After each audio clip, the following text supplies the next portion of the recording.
पलवल में गौ तस्करों के साथ पुलिस का एनकाउंटर हो गया। मुठभेड़ के दौरान बचाए गए 19 गोवंश।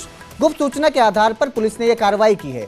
रुकने का इशारा करने पर गौ तस्करों ने फायरिंग कर दी। जवाबी कार्रवाई में एक गौ तस्कर को गोली लगी। 2 गौ तस्कर मौके से फरार हो गए। घायल गौ तस्करों का अस्पताल में इलाज चल रहा है। कुसलीपुर टिकरी ब्राह्मण रोड पर रहराना में यह एनकाउंटर हुआ है। कैंटर गाड़ी में 19 गोवंश ले जा रहे थे जो आरोपी हैं। जब उन्हें रुकने का इशारा किया गया तो उन्होंने पुलिस पर फायरिंग खोल दी, जिसके बाद जवाबी कार्रवाई में पुलिस ने भी फायरिंग की। कैंटर के अलावा एक देसी कट्टा, 2 खोल और एक जिंदा कारतूस भी बरामद किया गया है। तो गो तस्कर जो हैं वो 19 गोवंशों को ले जा रहे थे, जिन्हें पुलिस ने बचा लिया है। एनकाउंटर हुआ है। 2 तस्कर फरार हो गए हैं। जो 2 गौ तस्कर थे वो मौके से फरार हो गए, जबकि एक गोली लगने से घायल हुआ है जवाबी कार्रवाई में, जिसका अस्पताल में इलाज चल रहा है।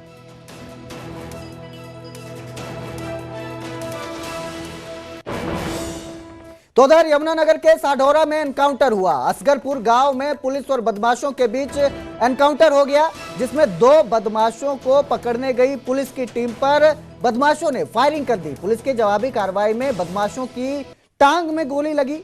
घायल बदमाशों को मौके पर ही पुलिस ने हिरासत में ले लिया है। एक बदमाश विकास अली उर्फ ज्वाला गांव सरावा का रहने वाला है। दूसरा बदमाश दीपक गांव कनीपला थाना सढौरा का निवासी है। दोनों घायल बदमाशों को जगाधरी सिविल अस्पताल में भर्ती करवाया गया है। बदमाशों के पास से पुलिस ने हथियार भी बरामद किए हैं।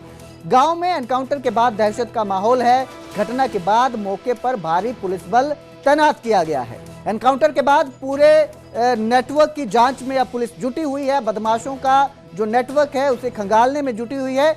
मामले की गंभीरता से जांच करते हुए सभी एंगलों से जांच की जा रही है और उनका नेटवर्क खंगाला जा रहा है। सूचना थी कि जो हमारा सढौरा थाना है उसके इलाके के जो कुछ गांव हैं वहाँ के 2 लड़के कालांब की तरफ, नारायणगढ़ की तरफ किसी गैंगस्टर के इशारे पे कोई टारगेट किलिंग करने की तैयारी में है। तो उसमें हमने नाकाबंदी करके और जब उन बदमाशों को पकड़ने की, इंटरसेप्ट करने की कोशिश की तो उन्होंने पुलिस पे फायरिंग की। पुलिस ने जवाबी कार्रवाई करते हुए फायरिंग की तो इसमें वो दोनों जो बदमाश है वो घायल हुए हैं। उनकी टांगों पे गोली लगी है और अभी तक की जो जानकारी है उसमें इन दोनों बदमाशों की प्रीवियस क्रिमिनल हिस्ट्री भी है। सर किस काम के लिए काम कर रहे थे?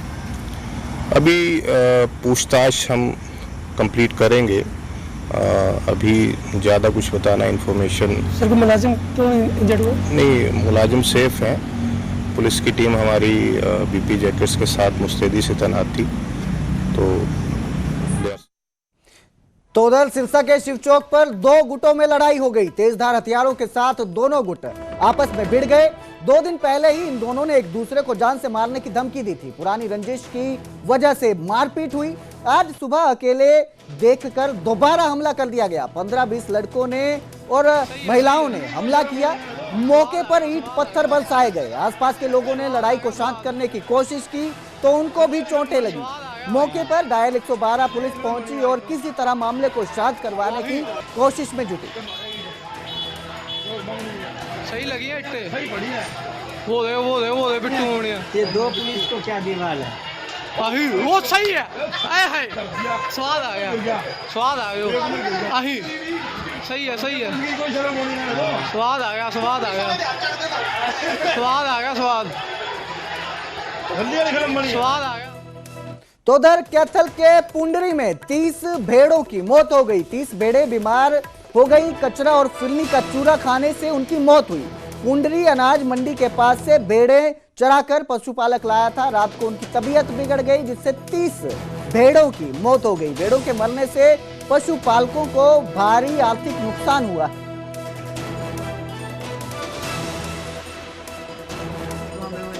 32-33 भेड़ है सर। अच्छा, तो ये कैसे मर गई? सर जी हमने यहाँ पे छेड़ी थी। अच्छा, छेड़ का हम चरान के लिए ले गए थे। अच्छा। और चरान के लिए ले गए थे सर जी। मंडी पीछे को चले गए जी। हमें मंडी पीछे कर यहाँ फिरनी पड़ी थी जी, बहुत ज़्यादा फिरनी थी जी। हमने सोचा भाई वहाँ के क्या करें, आम पे पड़े जी, भाई आम पे लग गई। तो जी हमने न्यू नहीं पता था भाई फिरनी है, फिरनी को पता होता तो सर जी हमें हटान दे। फिरनी का कोई फिरनी का पता नहीं था जी, हमने भाई फिरनी पड़ी है। तो वहीं सिरसा पुलिस ने समरसिबल पंप चोरी करने के मामले में एक और गिरफ्तारी की है। 2 आरोपियों को पहले ही गिरफ्तार किया जा चुका था और अब एक और आरोपी को पकड़ा है। आरोपियों के पास से चोरी के 13 मोटर बरामद हुए हैं। एक गैस कटर, एक ऑक्सीजन सिलेंडर और वैन भी बरामद हुई है। तो पहले ही 2 आरोपियों को गिरफ्तार कर लिया गया था और अब सिरसा पुलिस को एक और आरोपी को गिरफ्तार करने में कामयाबी हासिल हुई।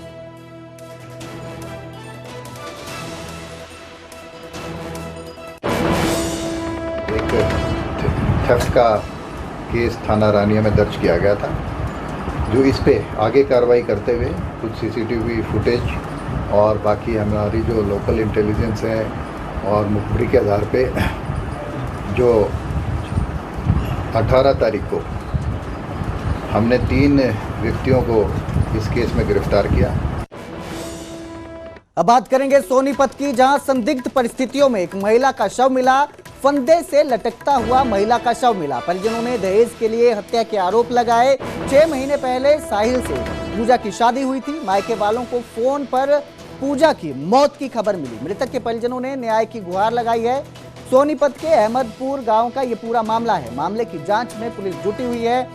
परिजनों ने ससुराल वालों पर आरोप लगाए हैं। हालांकि क्या वजह है जिस वजह से महिला जो है फंदे पे लटकती मिली, ये जांच के बाद ही साफ हो पाएगा।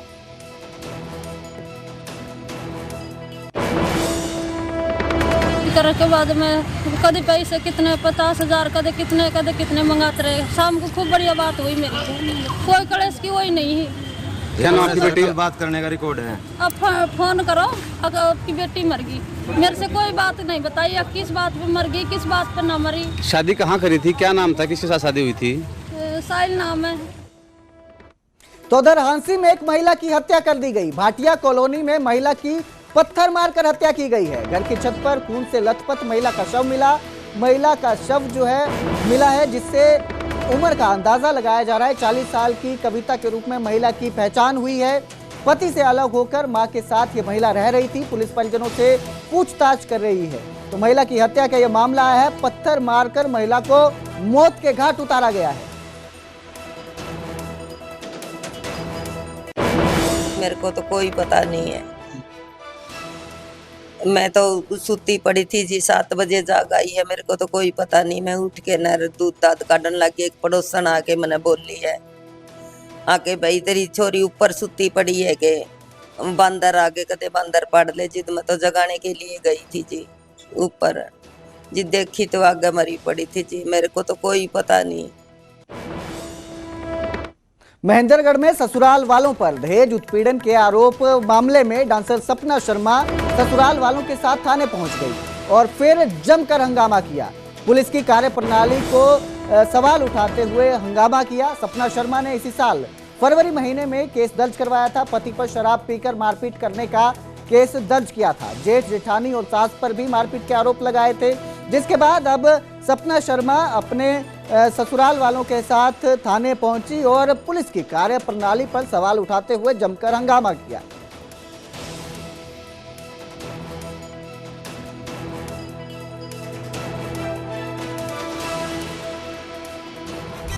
कि ठीक है भाई हो जाएगा, राजीनामा कर देंगे, लेकिन वो नहीं हो पाया। क्यों नहीं हो पाया? क्योंकि वो जब भी आता है ना, कोर्ट में आया जब एडीआर की लास्ट तारीख थी, जब भी मेरे बच्चे को छीनने की कोशिश करी, मैंने महावीर चौकी में उसकी भी एप्लीकेशन लगाई कि ये मेरे साथ बदतमीजी कर रहा है। तो महावीर चौकी वाले ने पता है क्या कहा?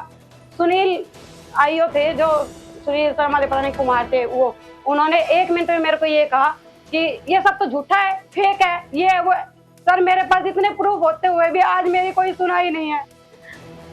और बाद में जब मैंने बोला ठीक है सर, मैंने वो कुछ नहीं करा उस पर, चलो कोई बात नहीं। मंजू मैडम बोली मैं लगा दूंगी तेरी धारा।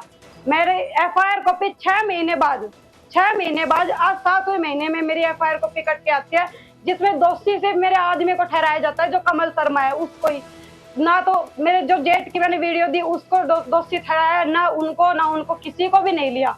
खाली एक कमल के ऊपर सारी बात घेर के उनको कर दिया। आज मेरे साथ जो कुछ भी हुआ ना, सबकी जिम्मेवार आज मैं पुलिस वालों को समझती हूँ, क्योंकि उन्होंने बोला कि राजीनामा करवाएंगे, ये दबाव दे रहे हैं मेरे ऊपर।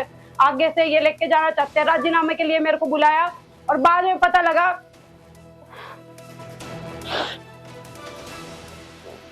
पुलिस वाले भी मिले हुए हैं। बाद में ये पता लगा, मेरे को बोले कि तू आ जा, तेरा राजीनामा करवाएंगे। मेरे को नहीं पता था जब तक कि सामान लेके आए ये। मैं बोली ठीक है। बाद में जब मैं गई तो मेरे बच्चे को बोले कि ये नाजायज बच्चा है। सर मेरा अगर नाजायज बच्चा है ना तो आप इसका टेस्ट करवाएं। तो वहीं चरखी दादरी में पेयजल समस्या को लेकर सड़क पर बवाल हुआ। ग्रामीणों ने दादरी रोहतक रोड को जाम कर दिया। जाम की वजह से यातायात की व्यवस्था प्रभावित हुई। बारिश के मौसम में पीने के पानी को लोग तरस रहे हैं। सड़क जाम की सूचना मिलने पर पुलिस मौके पर पहुंची और लोगों को समझाने का प्रयास किया, लेकिन लोग मानने के लिए तैयार नहीं हुए। एक तरफ जहां बारिश ने हर तरफ पानी पानी कर दिया, वहीं ये लोग जो है चरखी दादरी के पानी की समस्या को लेकर सड़क पर उतर आए हैं। मेरे ससुराल में ना पानी की बहुत ज्यादा समस्या है जी।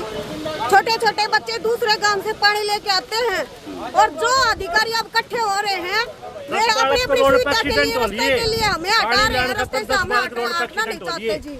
हमें है हमारे गांव में ना पानी की सुविधा कर दो, हम अपने आप चले जाएंगे अपने घर से। ठीक धूप में बैठ कर कोई राज्य है के जी। गोंदकला के क्षेत्र में गाँव लंबा है, यहाँ पे लोगों की पानी से संबंधित समस्या है। इससे संबंधित समस्या के लिए हमने संबंधित अधिकारियों को बोल कर यार वे मौका पा रहे हैं, बातचीत करके समाधान करेंगे। कब से जाम लगा हुआ है? ये आधा घंटा पहले ही लगा।